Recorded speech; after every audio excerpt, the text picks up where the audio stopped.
It's literally not Slush without fire and explosion. So I know, right? Lasers, fog. Yes. Hello, everyone.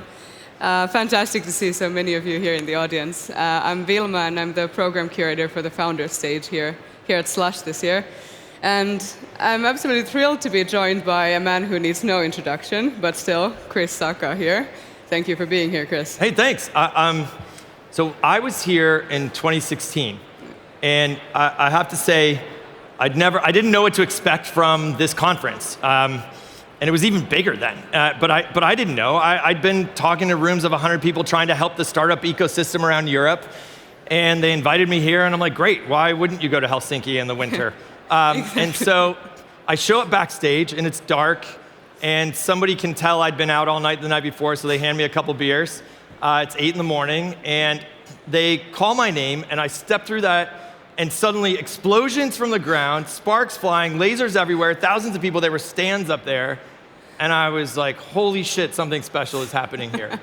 But it was amazing. You know, I came away from that with like a deep appreciation for Finland, for the warmth of the people, for the culture of innovation, and for one other thing that I'm probably gonna get in trouble with your bosses for this, but I think you know what this is. I brought a bottle of Yalu with me.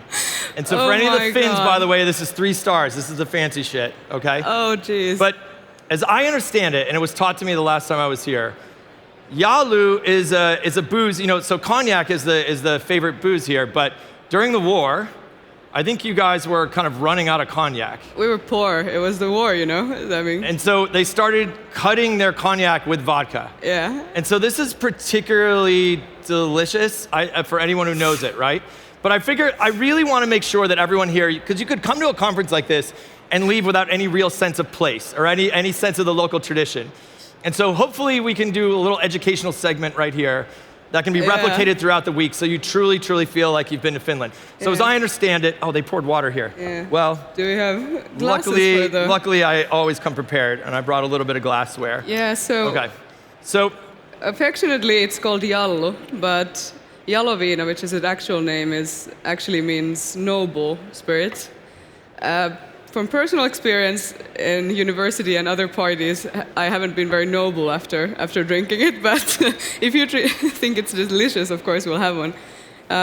Okay, so I understand something. So, as I understand it, the tradition from Karelia, which is like the eastern part of Finland that kind of got taken by Russia. Yes, exactly. And this is kind of like a rural eastern tradition. A lot of people here don't even know it. But as I understand it, you have 2 options right now. You can rotate it counterclockwise for the memories. Yes. Or clockwise for the future. Yes. But if you rotate it both ways, it's extremely bad luck. Yes, so I need to know which way should we rotate this shot? For the future or for the memories?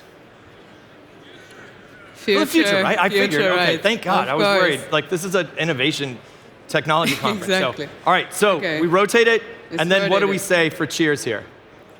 First, we click it on the table. Okay, so let's rotate it a little rotate bit. We click it. And then you say, kippis. Kippis. Kippis. To unfucking the planet.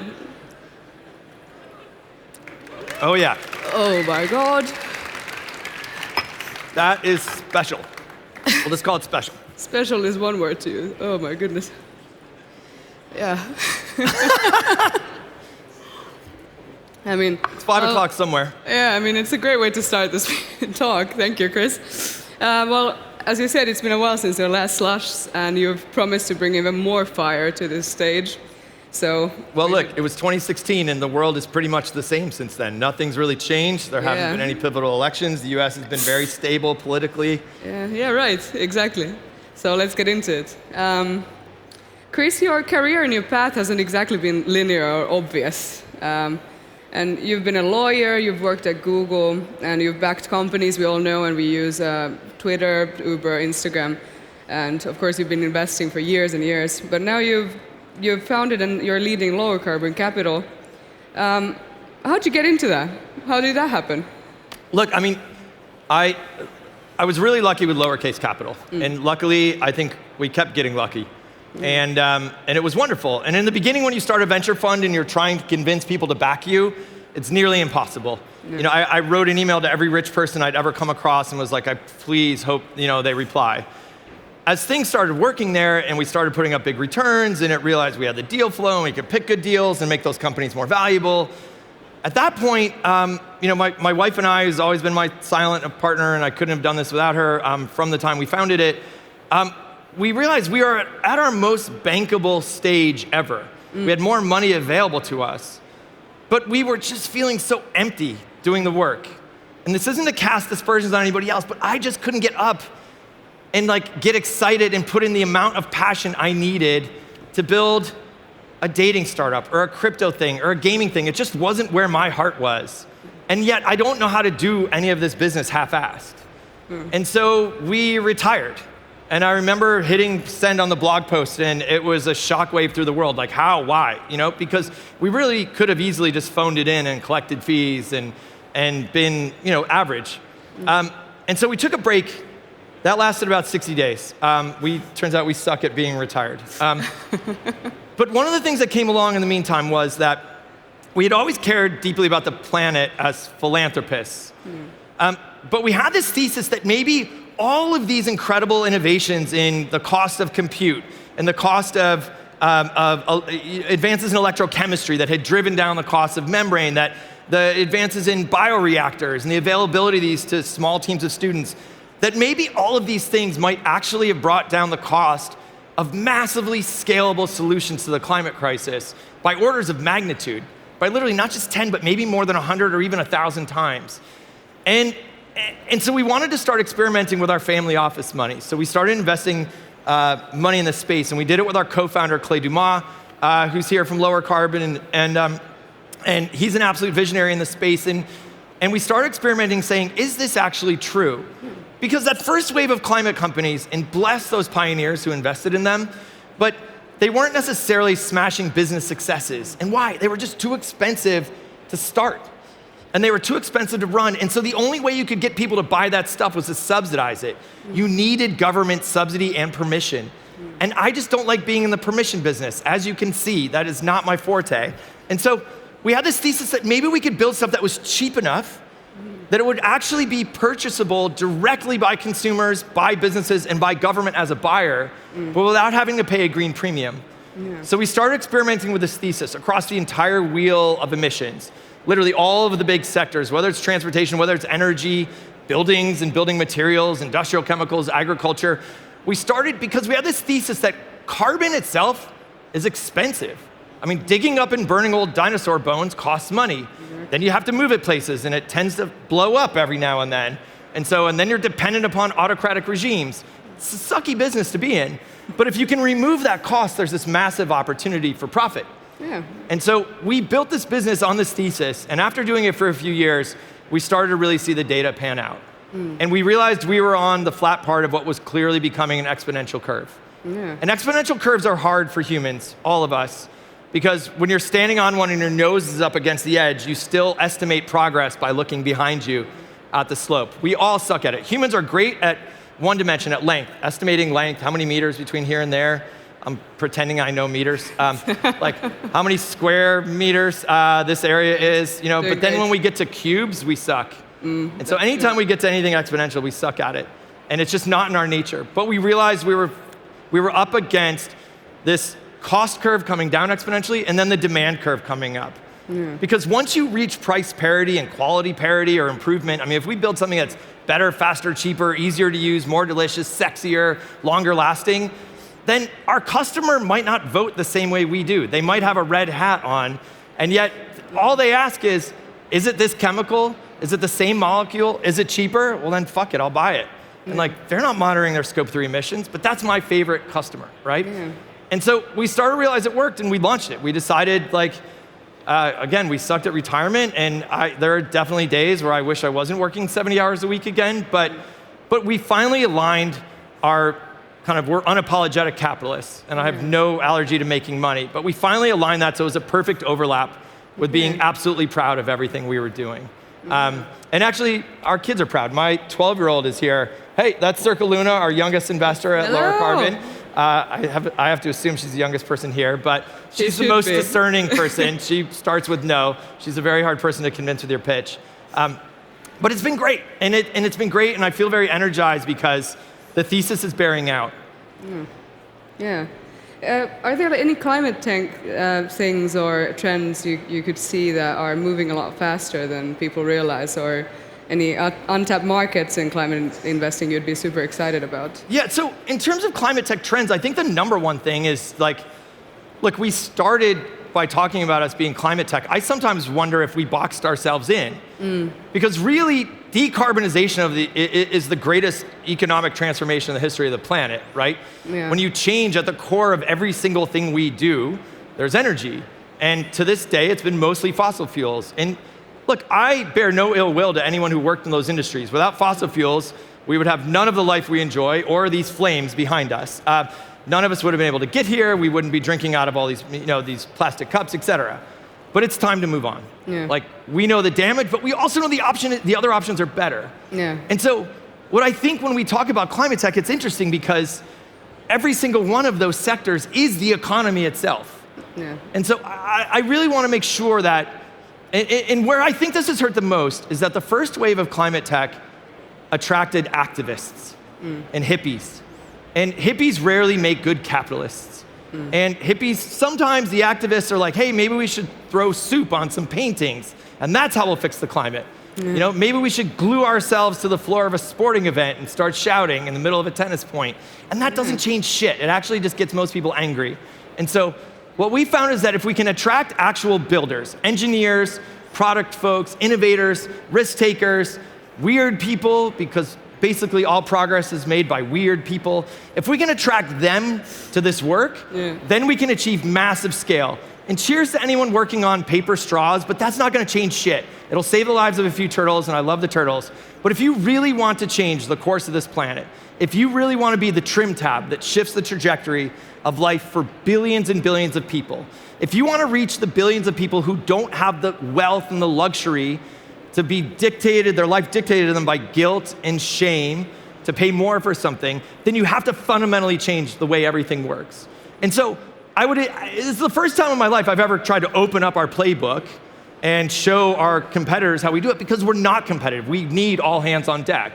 Now, I know we're particularly good at this, and we make great returns, and the people who are working for us get paid very well, and the founders who work for us are succeeding, and we're helping them succeed. And so, but at the same time, we cannot do it all ourselves. And so I would invite anyone with a particular set of skills, like, don't lie to yourself about your own technical due diligence capability, but at the same time, company building is company building. And so even if you don't necessarily know what's happening in the black box of technology, we can help you understand that. Our team of scientists can help you with that. But company building is still recruiting, it is still building out your plan, it is still selling, it is still storytelling, it is still talking to other investors, talking to public markets, getting exits, and finding acquirers. And that is an opportunity for all of you who are particularly skilled as builders and scalers to come work on these types of companies, whether you even think of them natively or not. So for us, at the end of the day, climate is the way we feel very proud of the aggressively capitalist work we do. As John Arnold likes to say, markets work most of the time. So I'm working on the most of the time part. Exactly. Well, when we talk about climate tech, I think we always, solar had a massive moment, and now we talk more about EVs and maybe, of course, carbon removal. And many of these businesses require a lot of capital and regulation, especially here in Europe, as we all know, and of course, patience. What practical advice would you have for founders trying to raise for climate or these other hard tech startups in a market that I think SaaS is still more valued? Well, so what I would say is, yes, they're capital intensive, but when are they capital intensive, right? And so traditional consumer startups get capital intensive right out of the gate because we don't think about it because you're not building a plant, but god damn are you spending a lot of money on CAC, on acquiring users, right? And so, I was there for the founding journey of Uber. A lot of it came together in our kitchen, and Instagram and Twitter and all these companies. And early on, not only are you building out the physical facility to run the thing, and back in the day we used to have to build our own data centers and there was no cloud to use, but also now you're marketing it and you're advertising, you're on the side of buses, etc. Virtually everything we build at Lowercarbon is a substitute good for something that already exists. We already know the buyer. When you're building Twitter, you don't know who the user is, and the user doesn't even know who they are. You're like 140 characters, why should I give a shit about that, right? When you invest in Twilio, there's no model for what Twilio is going to do. There's no, I mean, I'm sure somebody could have put together a bullshit Excel sheet, but there's no actual financial model for that. You're just like, I see a problem, I'm gonna solve it, and I hope people care. And we're trying to divine the future. You know, when I remember the first time Kevin pitched me at Instagram, and I'm like, how are you gonna make money in photos? Flickr already sold for $35 million. Who could ever do better than that, you know? Luckily, he convinced me. And so, but the reality is everything we build, we actually know the customer. It's a lot of you. And so, you know, if you're in the UK and you use Fuse for your energy right now, I mean, that's a company that was doing $30 million in revenue earlier, 12 months ago, and it's doing $375 million in revenue in the same year, and it's not 4 years old. Like, that is a company that has a direct relationship with you, solving a problem you already know you have, and they're doing it better with more flexibility, better pricing, better customer service, more ease of use of their app. And so if we're making green steel, I know who buys all the steel. I know the spec, I know how they want it, I know how strong it needs to be, the size of the pieces. Same for concrete, same for wood that's lighter than steel and stronger than concrete. I know what an aerospace company wants from an electric airplane. I know what an agriculture, like a farmer or an ag company needs from microbial-based fertilizer instead of ammonia-based fertilizer. And so it's amazing that these companies go to revenue faster than anything. Now, at some point, once, you know, we have a company called Solugen that makes industrial chemicals using enzymes instead of oil. So here they are making a commodity, but with software margins, 60% margins because they don't need to feed the enzymes with oil. They go to oil companies and sell this to them as well as cosmetic companies, and industrial chemicals is a $5 trillion business, right? But when the time when that company gets capital intensive is when they already have customers, they know it works, and now they need to build 20 more stills for that thing. The first one they build literally is parts from the hardware store. It's PVC pipe and plywood and some plumbing fittings, and that's how they build the next chemical. No bullshit. And so what we see is that there is more room than ever for the 3 students working together coming out of the lab, who now, by the way, have access to compute clusters that would have cost $500 million 5 years ago. And now they can protein fold as a single-digit team who can eat off of one pizza, can protein fold, and then they can come to us with an engineered enzyme. They can come to us with a new electropyrolysis. You know, they can come to us with literally an enzyme that eats plastic and then turns it into nylon 6 or 6,6, right? And so it's absolutely amazing what teams of 2 and 3 and 4 are capable of. And that's where the venture scale returns are. And then ultimately we turn these businesses over to the private equity investors who are looking for 7% IRR, who say, okay, now we're going to actually put debt on the company and we're going to leverage this as a finance exercise. And by the way, that's where solar got to, right? Solar investors and solar developers are not, they're not planetary activists. They're not marching for climate justice. They just see that solar is the cheapest energy on planet Earth, and they can make it paper out, and it's a financing exercise. And so that's why windmills go up, and that's why solar goes up. And we don't need to be there to innovate on that anymore. And so I think there's absolutely more entrepreneurial opportunity. And here's the greatest part. When you talk about the regulatory environment, and obviously regulation always hangs as a cloud over Europe, but it has been improving because at the heart of these things are 2 things. One is Europe, more than anybody, gets what the final mission is. They understand the imperative. Like, I live in a country full of culture war bullshit and a lot of grandstanding about, hey, it still snows, so we can't possibly have a climate problem. We don't even bother to fight it, because it was funny, in the IRA, the climate bill that passed, 82% of that money went to MAGA districts, to red districts. So we're like, all right, say all the bullshit you want, you're still coming to the ribbon cutting, right? And so we're like, go ahead, do your grandstanding. But Europe gets what this is about. And unfortunately, one silver lining of the tragic war in Ukraine is that it's highlighted that Europe needs to be energy independent. And so that has actually raised some of these discussions from climate activism to true national and continental security scale. And that's incredible. So I feel like regulators actually have been giving more room. And at the heart of it, the reality is the stuff we're building is safe. It actually makes life safer. And so, like I said, shit tends to blow up less when you do this. The products that result are healthier. They're healthier for communities, healthier for food systems. And so it's actually easier to operate. And so here's what's fun. Like, we have the only nuclear fusion fund in the world. And by the way, Fusion works, it's happening, and it's happening every single day on this planet right now. Yes. Q is greater than 1 was the holy grail for Fusion. It was eclipsed a couple years ago. Now we're at Q is greater than 4 and change.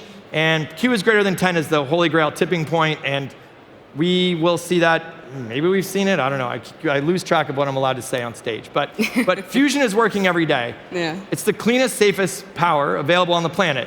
So guess what? The regulatory bodies of the world have decided to regulate it like an MRI machine. Why? Because that's exactly the level of risk, right? It's a friggin' magnet. And so that's what they've chosen to regulate it at. And as a result, they have cleared the way for all of you who are working in these labs and pioneering these technologies to go develop these. And that warms my heart. Yeah. But you've mentioned to me that you had some exciting project here in Europe coming up. What do you think makes Europe, apart from us seeing the vision, apparently, such a big opportunity for this? Well, Europe just has untapped technological talent. I mean, we've had the very best scientists who've come out. Okay, look, I'm going to use the UK as part of Europe because you're close together. I know it's technically not part of Europe, and I know they regret leaving you. On their behalf, I'll apologize. We miss them. Yeah. But like, we've seen incredible talent come out of everywhere from the UK to the Netherlands to France. We have portfolio companies across Europe, Germany, here in the Nordics, across, I mean, I was in Denmark yesterday where we have projects, Finland, Sweden, Norway. It's just incredible the amount of talent. And what Europe was missing 20 years ago was the entrepreneurial culture, right? It was a culture where you weren't rewarded for taking risk. You were told to keep your head down, be humble. I mean, it was literally, in Denmark, they call it Jundelaw. It was like literally like worker among workers, keep your head down. And yet, that's not a natural state for someone who's awesome, right? And it's not a natural state for someone who's weird and not normal. And so what we needed to do was start to embrace the culture. And where this culture comes from is successful entrepreneurs who come back to their own communities. We needed to embrace the culture of like, this stuff isn't gonna happen on 30 hours a week, right? I'm a fan of life balance, but at the same time, if you're really gonna change shit, you kind of have to forget about the clock. And it's the great luxury of 20-somethings that they don't have all of those ties to children and spouses and health, and they don't have creaky bones yet, and they can stay up late and not get hungover. It's kind of amazing, those superpowers you have at that age. But the result is that's where the change is made. And what we've started to see is that culture really emerge across Europe. And when we first started investing here, people were very skeptical and would give us shit for doing so. These aren't real companies, these aren't real entrepreneurs, and there's no exit market here. And while it's not all solved yet, what we are seeing is a really robust ecosystem of successful founders who are mentoring other founders, and a capital stack that's starting to emerge where we have great local partners. The university systems are really starting to propel and license technology out.